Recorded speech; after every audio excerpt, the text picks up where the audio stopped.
No, you're just now Okay. live. Oh, okay. Wonderful. Well, welcome to today's Administrative Committee meeting. I will repeat that now that I'm live. I am joined today via Zoom with Councilor Marie Laughlin and in chambers, Councilor Art Betke. The first item on today's regular agenda is the approval of July 27th, 2020 Admin Committee meeting minutes. They look good to me. Me too. Same. Perfect. That brings us to item number 2. Resolution for destruction of city records. And with us, we have City Clerk Lori Hopkins and City Supervisor Gary Reedner. Thank you. What you have before you today is a housekeeping measure that we do every year. If you go back to 2008, we've included a copy of Resolution 2008-12 that is based upon Idaho Code and retention of public documents, public records. So we have 3 different types of records. We have permanent records, semi-permanent records, and temporary records. And there is a retention schedule for each of those. Permanent records, obviously, are those records of a permanent nature that are never destroyed, so they are maintained in perpetuity. Semi-permanent records are those that the list on page 2 of 3, mostly business type things. They have 5-year that they need to be retained. And then temporary records are those basically run-of-the-mill things, cash receipts, so on and so forth, that have already been audited. So they have historical use for a short period of time, but do not need to be retained, and those are not less than 2 years. So what you see under the proposed resolution, you'll see a lot of different records, and it'll say records to destroy through 2017. What that essentially means, it actually buys a little more time for retention. Instead of saying for calendar year 2017 or 2018, what we're making sure of is that we maintain the full 2 years, the full 5 years, and any extra months in between. So the records that you'll see are for those semi-permanent and temporary records. And if you go down through them, you'll see that they are just listing out what they all are. I won't go through them. They're, as I said, fairly regular. So you'll see this every year. What we need to do, the state law requires that those records that are to be destroyed are done so by resolution of the city council, similar to this resolution that we pass or an ordinance every year on our city limits. So this is one of those things that's required by the code. So I'd certainly answer any questions that you might have. I had one.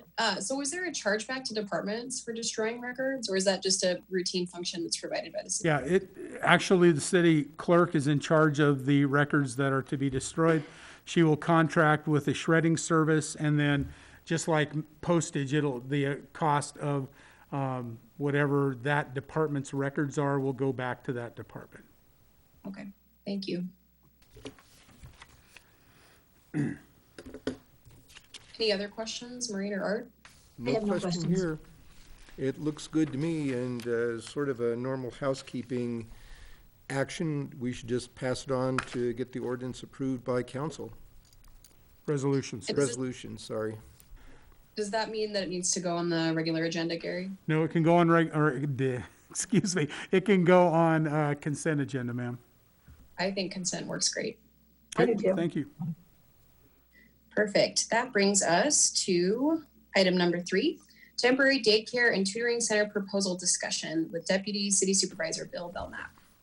Good afternoon. Hi. Hold on one sec.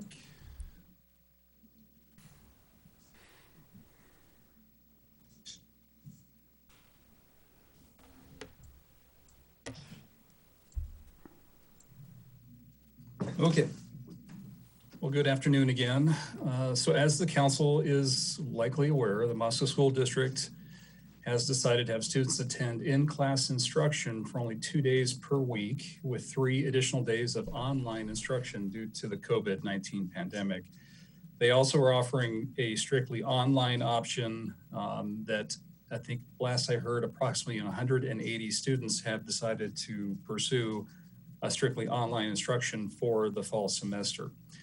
As a result of, after the school district's decision, the city has received a number of calls from daycare providers and others expressing a desire to open tutoring centers to assist children and parents during this exceptional time. City staff from a number of different departments met to discuss the matter and to identify what actions the city could take to assist the community during this event and time, while it is critical to ensure the safety of the children who may be served by these temporary facilities.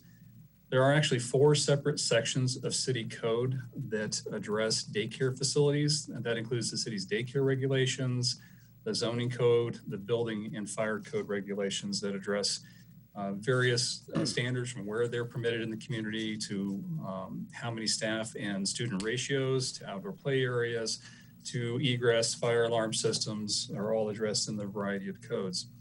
And each of those four code sections contain slightly different definitions of daycare facilities and educational facilities that are not entirely consistent with each other, but generally encompass learning centers and other similar facilities. If you look at the daycare regulations, it defines a daycare facility as being any business, place of business, home, residence, or establishment which provides daycare. This definition includes any premise, location, play area, playground, organization, institution, partnership, public school, private school, home, residence, dwelling, group home, foster home, place or facility where such business or concern calls itself a mini school, kindergarten, nursery, preschool club, cooperative, after school program, all day kindergarten program, a kindergarten plus program, learning center, or any other business whose activity is the same or substantially similar to a daycare operation or concern. So it's a fairly broad, all-encompassing definition that would typically capture any of these tutoring centers that are potentially being proposed.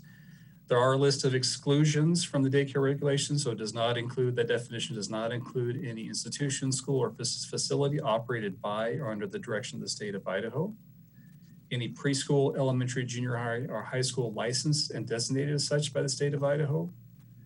Any medical or hospital facility operated pursuant to a license issued by the state of Idaho, or any day camp, summer camp, sports camp, that does not exceed a total of 12 weeks during a calendar year and not more often than once per week.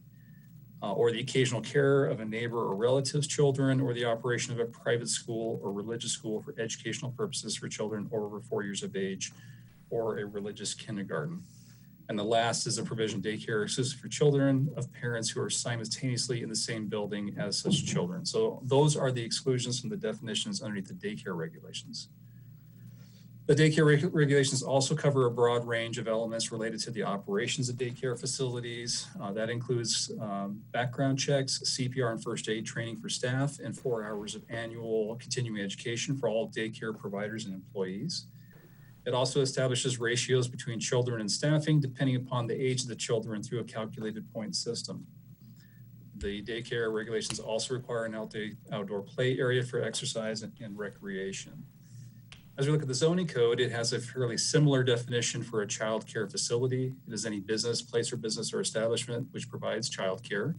It includes any premise, location, play area, playground, organization, institution, partnership, school, home, residence, dwelling, group home, foster home, or place or facility where such business or concern calls itself a mini school, kindergarten, nursery, preschool club, cooperative, Mother's Day Out, learning center, or other business whose activity is the same or substantially similar to child care operation or concern. There are also exclusions in the zoning code that again addresses any school or facility operated underneath the direction of the state of Idaho, or any elementary, junior high, or high school licensed and designated as such by the state of Idaho, or any medical hospital facility as well. The zoning code addresses the allowance of daycare, so it identifies where they're permitted within different zoning districts within the city, whether they're allowed by right or whether they require a conditional use permit. It also includes limited development standards that address items such as loading zones and drop-off spaces and off-street parking requirements, and largely daycare and educational facilities that include schools are conditionally permitted uses within most every residential zoning district and most commercial zoning districts within the city of Moscow, with very few exceptions. The zoning code also addresses home-based businesses that we call home occupations. And within the home occupation regulations, we do allow the instruction of up to 4 students by right in a residence by the resident of the home. So if you have an individual in a home that wants to provide tutoring services, musical instruction, educational instruction, they can have up to 4 students in the home at a time, and that is a permitted use by right underneath the zoning code. And they're also able to exceed the 4 limits if they apply for and receive a conditional use permit. Given that Moscow School District will be starting instruction on September 14th, the conditional use permit requirement does create a complication. It typically takes about 45 to 60 days to get through the public hearing process, get through the appeal process to obtain a conditional use permit for a daycare facility or for a school. So the conditional use permit is a fairly large impediment to the rapid establishment of potentially necessary facilities during this time before the school year is to begin. And we have received, our office has received probably 5 calls so far from facilities that may be otherwise largely used as karate studios or other recreational type facilities that think there may be a demand and parents may need additional care during the school day. And they're interested in exploring the operation or the ability to open a business of that type. Through discussions between the planning, building, safety, fire, police, and legal departments, staff has developed an outline of a program for a temporary child care tutoring facility license program to assist meeting this immediate need facing the community while ensuring safety protections remain currently in place. So the concept would be to provide a temporary child care tutoring facility program. They would be technically daycare facilities underneath the city code and would have to follow the daycare regulations with a few exceptions. In order to expedite the license issuance, daycare providers will be allowed to have a temporary license upon successful passage of the local and the Idaho State Police background checks. We actually require 3 different background checks for daycare employees. That includes a local check, the Idaho State Police check, and then a health and welfare check as well. The health and welfare check can take up to 2 weeks or maybe slightly longer. And so we thought it would be appropriate to allow, especially if they needed somebody to work fairly quickly, that once they passed both the local and the ISP, they could receive a temporary license while they're waiting for the health and welfare check to come in. The other provision, the other element of the daycare regulations is it does require a background check for children 13 years and older who are present in a daycare facility. That's largely structured to in-home daycares where you may have children of the provider that are over 13 years of age. And if they're going to have access or be in proximity to younger children in a facility like that, they are required to have a background check. That is probably not practical in this case if we're going to have school-age children over the age of 13 years. So we would temporarily, for these temporary facilities, we would waive that background check for those individuals, but we would stipulate that those children may not be allowed to be with children under the age of 13 without supervision of the daycare provider. The outdoor play area requirement we propose would be waived for these temporary facilities. We do hope this is a short-term situation, and having a contiguous outdoor play area does often eliminate many facilities or buildings that could accommodate this type of use. So we would recommend that that be waived for these temporary facilities. We also would recommend waiving the 4-hour continuing education requirement for daycare providers. That is an annual requirement they have to do. And if this is a program that may only last 3 or 4 months as we get through this first semester, it likely does not make sense to have that ongoing continuing education for just these temporary facilities. We would like daycare providers to complete the online CPR and first aid training program. However, in-person training may not be scheduled in time quickly enough for these types of facilities. And so we would waive that in-person training for the temporary facilities. All the current child provider ratio requirements would still apply. And for most school-aged children, that is still probably 1 daycare provider for 15 children that are of school age. We do think that is appropriate. We do not think reducing that ratio would be necessary. With respect to the zoning code, during this time period, the city would waive the requirement to obtain a conditional use permit for a temporary child care tutoring facility in all commercial zoning districts, as well as facilities of up to 20 children in all residential zoning districts. Again, that is one of the largest impediments to getting a facility up and operational is to go through that process. And for this time period, we would waive that requirement. All of the zoning standards, including loading and parking, continue to be required. Screening of outdoor play areas would be waived for this temporary use if they have one. Again, we talked about the daycare regulations. The zoning code doesn't require an outdoor play area, but it does state that if there is an outdoor play area, it has to be screened from view from adjacent residential areas. So in this temporary time period, we would not require the screening installation.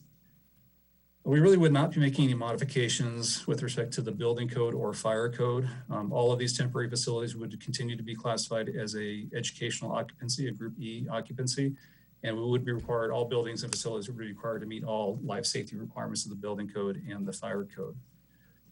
Now this is really hopefully intended to be a temporary program. All temporary childcare tutoring facilities would be issued a temporary daycare facility license that would expire on January 1st of 2021. So our goal is to get through this fall semester and to see, how COVID spread progresses within the community, how the school decides to move into the spring semester, whether there is any distant learning happening for the spring semester next year. And so what we're really trying to address is this fall semester and provide a program that these facilities can operate within the confines of the city code, can be ready to respond to meet the community and parents' needs in this short term. So the goal would be that these would all expire January 1st of 2021, but should the council decide that the conditions warrants continuing this temporary program, it could be extended at that point.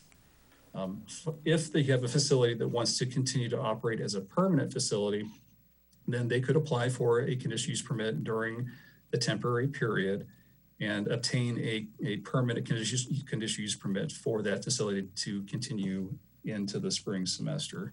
Really what we're trying to address is this kind of immediate need coming up for the fall semester. If the mayor and council are interested in the proposal, the mayor and council could pass a public health emergency order that would suspend specific sections of the daycare, zoning code, and building code to allow for temporary childcare facilities. If the mayor were to do that independently, that order can be in effect for up to 7 days, and the council then would be required to pass a resolution extending the public health emergency order to a specific future date. Staff wanted to bring this proposal to the council for your consideration and to receive your direction. And with that, I will stop sharing my screen. And I'll just open it up to the committee for any questions. I have some questions on this one, Bill. One is, there was a line just on the previous slide that talked about, council could extend the emergency meeting, emergency order resolution.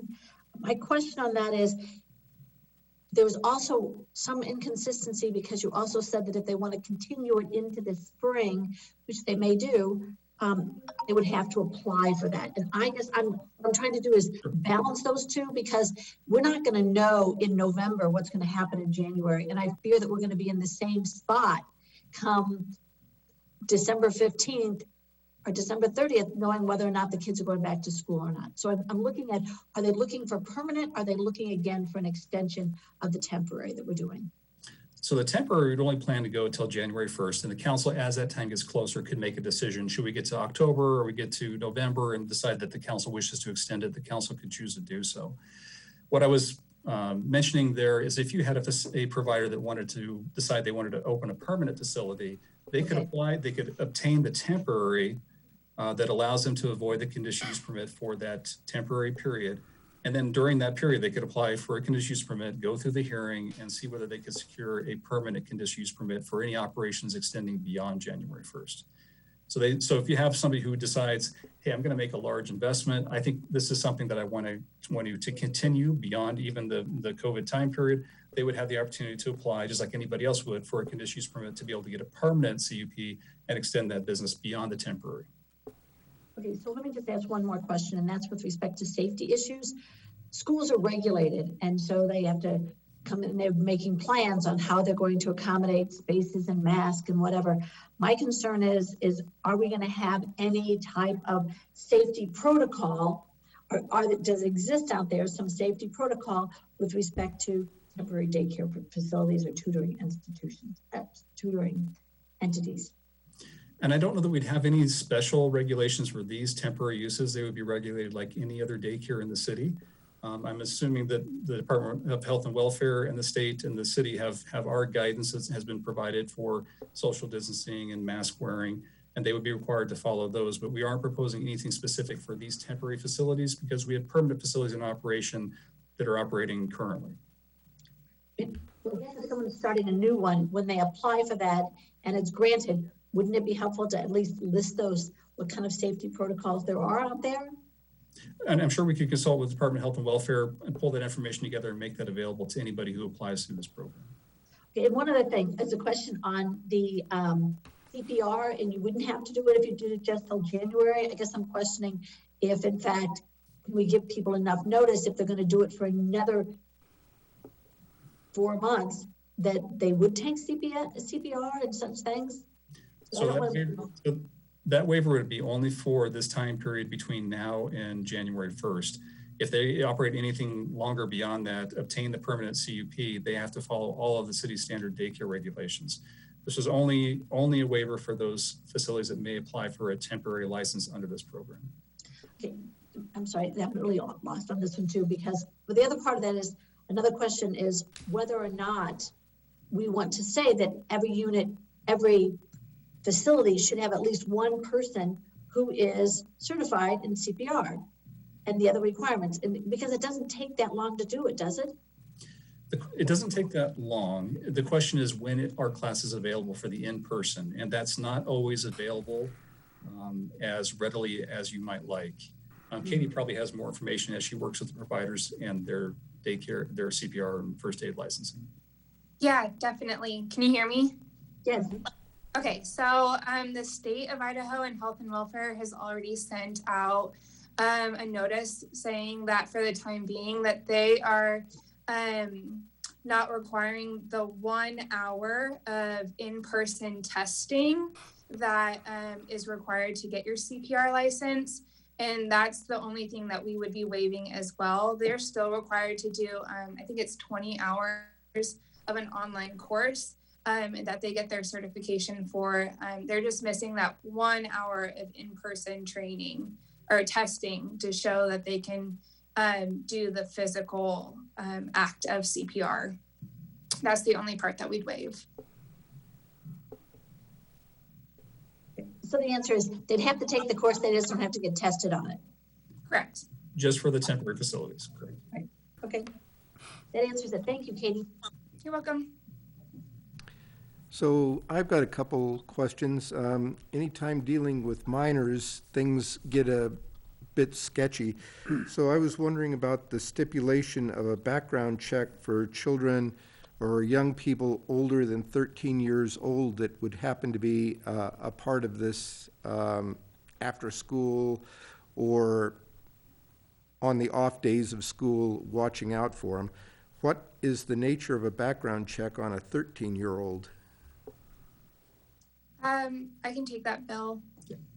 Okay, so it's the same background check as we do on an adult. They have to come in and be fingerprinted, and then we run them through, Idaho courts, Washington courts, TLO, and our personal database, which is Spillman. So they go through the same background check as an adult.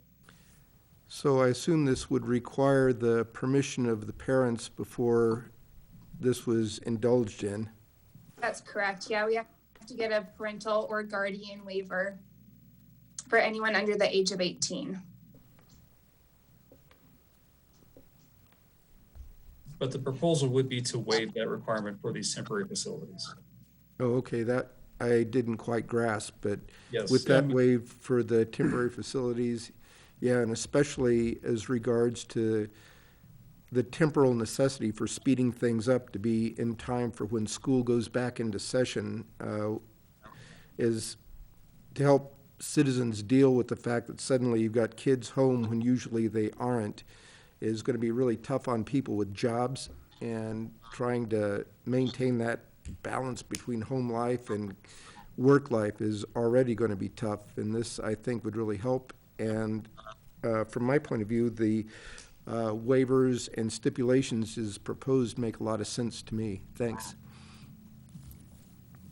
I agree. And I think keeping the CUP process in place for people who do apply for a temporary facility is great in terms of the time frame. I think that's a great way to be responsive, but still hold people accountable. Great. Is there anything else? If I may. Oh, please. Seems to me, when this request came through, you're absolutely right. It makes good sense to try and facilitate the situation we have before us. One of the reasons that moving forward with the emergency order is to allow for these changes to be made solely on a temporary basis. The city's daycare, their zoning, building regulations, and fire code are all very well thought out, have been how they apply to daycares, where they're located, what services they provide, and how they're regulated. So we want to make sure that to meet the immediate need, that we're able to react quickly, but there are no continuing beyond unless the council finds that the emergency continues beyond that January 1st date. And so an emergency order is the only way to change the code without going through the typical process. There are some different ways to do it, but none that we can be sure won't have, will give some property rights to people who are allowed to, without benefit of an emergency ordinance, to gain some Okay. property rights that they wouldn't have otherwise had. We did explore an emergency ordinance that would modify the zoning code to allow daycares as use by right in a commercial district. But if we do that and they vest that right, and then we let that emergency order expire, or that emergency ordinance expire 182 days, they are then vested in that location. So the public health order, we believe, provides the best way to provide just a short-term right of use and not establish a permanent property right. Thank you. And because being vested is a certain time period, correct?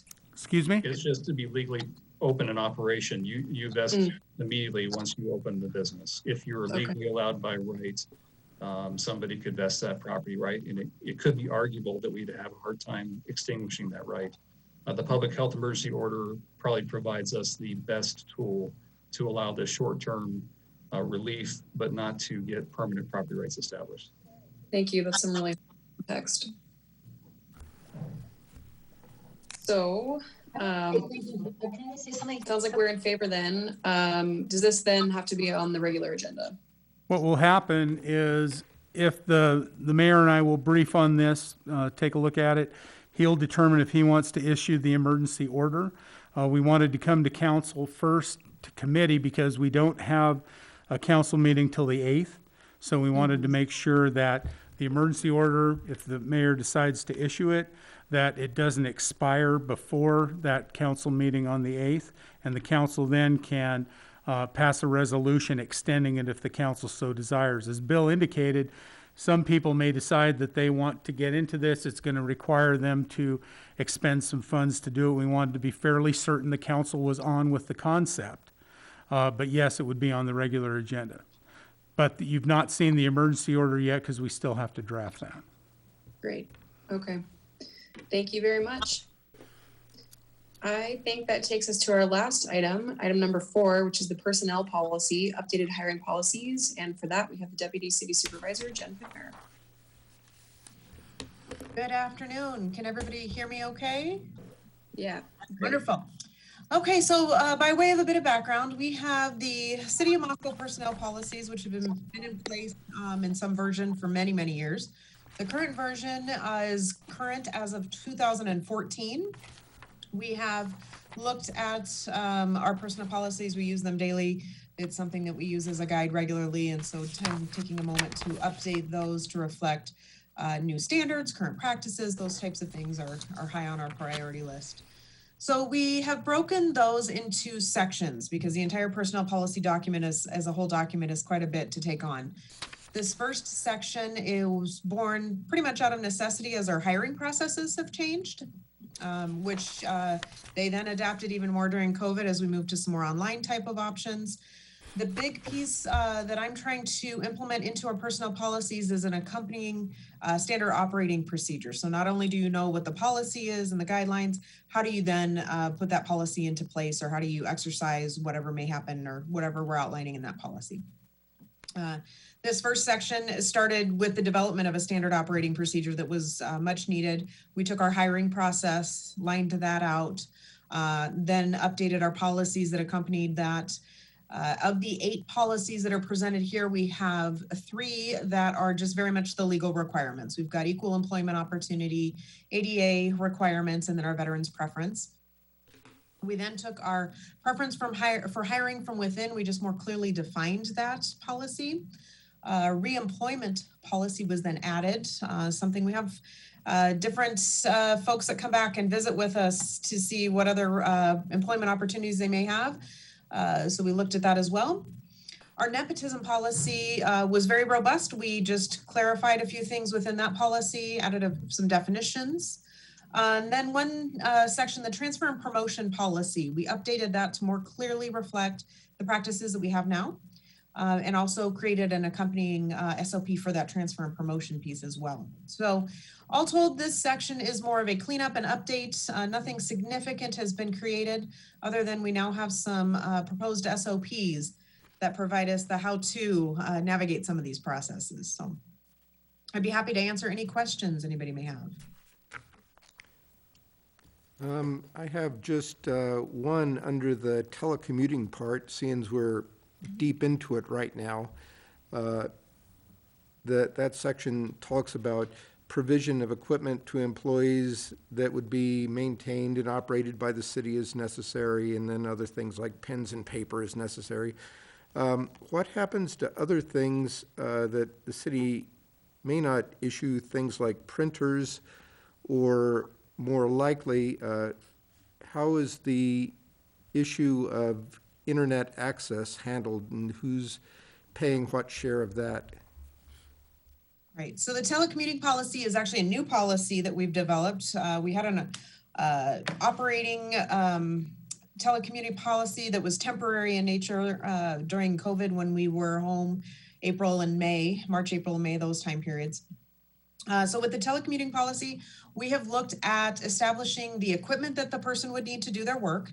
We are looking at specifically which positions lend themselves to telecommuting to make sure that it's a good fit there. And then creating an arrangement, not necessarily an agreement, that provides ongoing background for that employee or that position, but provides that arrangement pending their ability to get good internet access.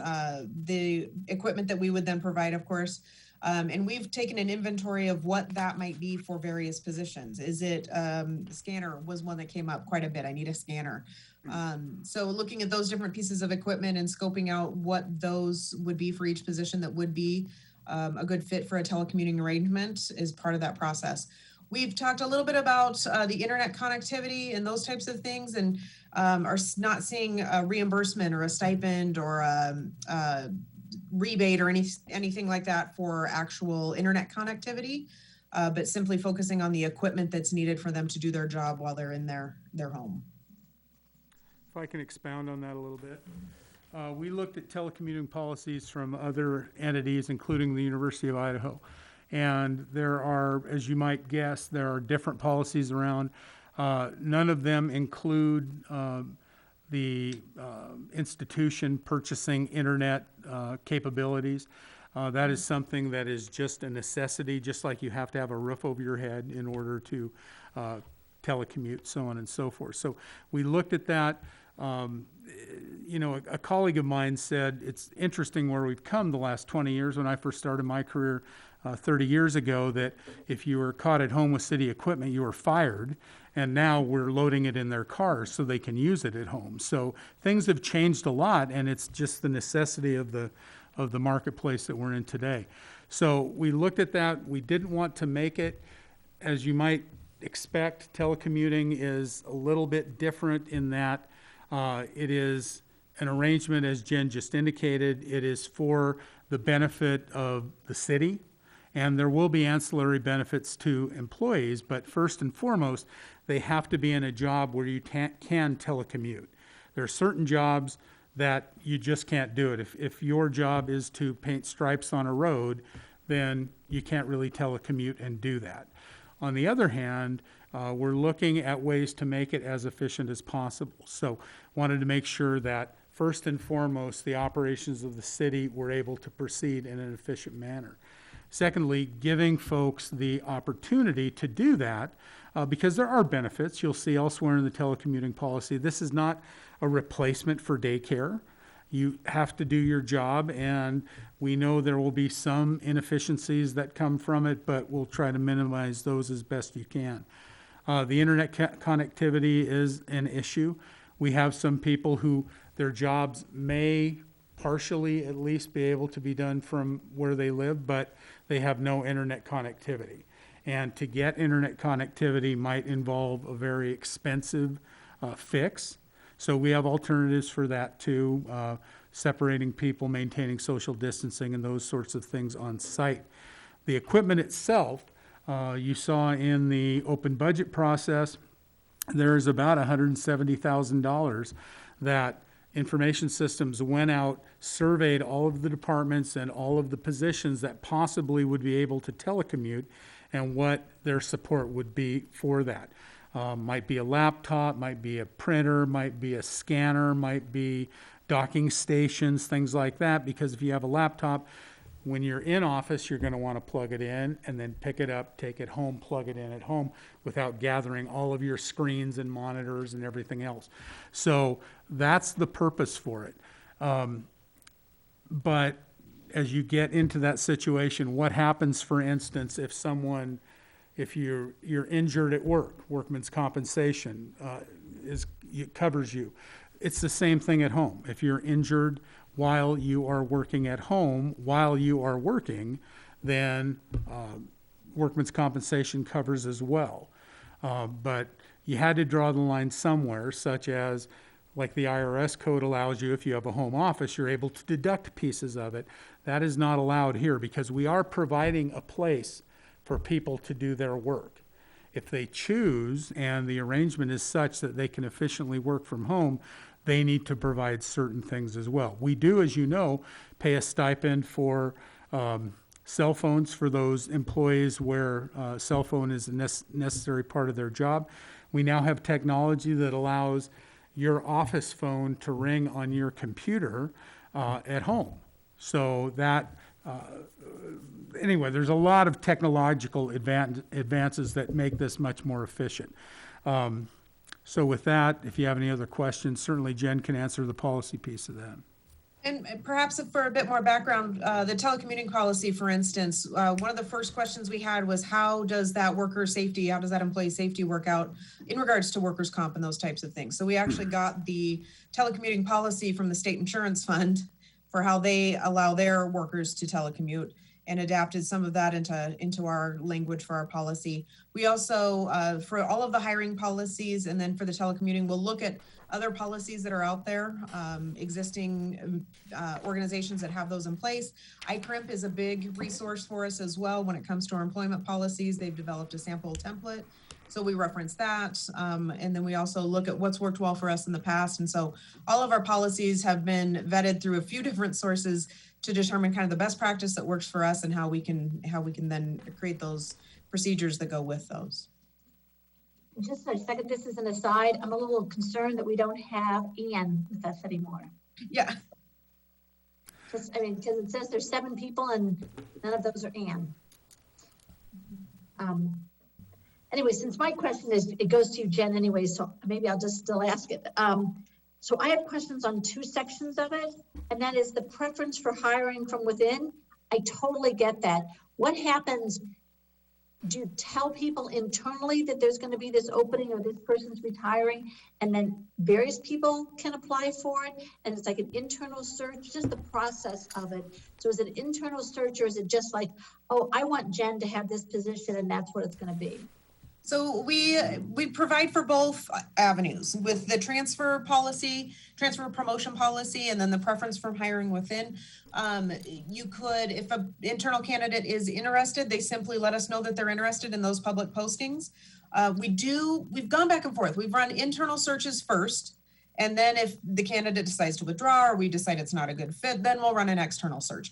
It takes 6 weeks for each of those processes. So we've layered them to run them concurrently. So an internal candidate would then be able to apply. the external candidates. We'd have that entire pool to work with, and then pending the policy, if there's a good fit, those types of things, we can move forward with the job offer at that point. There are instances for transfer or promotion that we highlight, that if a supervisor has someone in mind that may be a good fit for that position, they can run that by their supervisor. We keep the deputy city supervisors and the city supervisor involved in that process. And then that employee could be approached if it's approved to move ahead with that sort of offer.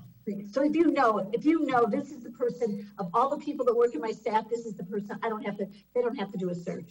I just say, this is the best person. Okay, perfect. Let me just ask you another question. This was on the reemployment of former employees.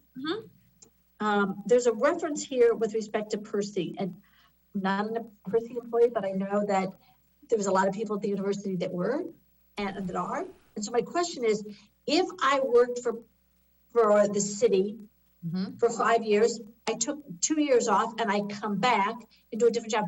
When I'm counting up the years in service, do you use the rule of 80 or 90? I just want to make sure this poor person who's coming back doesn't in fact lose the past 5 years. Absolutely. So that the number one thing we do with reemployment, or if we have retirees that come back and work seasonal positions, is we have them get in touch with Percy to find out what those rules that are specific to them are.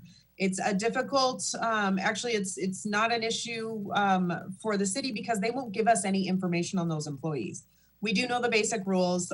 There's certain layoff periods that you have to take. You can't work over a certain number of hours. So we keep those basics in play, but we work one-on-one with those employees when they come back to make sure that Percy's given them clear direction on what they can or can't do. So that we can schedule. That's really helpful. I just want to make sure that somebody doesn't lose Percy because they left and then came back. And I thought, they don't lose Percy, but they would lose those years. Okay, it's tricky. It can be tricky if you don't follow the rules. So we make sure those individual employees are following the rules that apply to their situation. And I really wanted to say thank you for taking this project on because it's huge. Oh, thank you. We'll get through it. One section at a time. We'll get through it. It's a way to do it. Just chunk by each time, a little chunk. I have no other questions.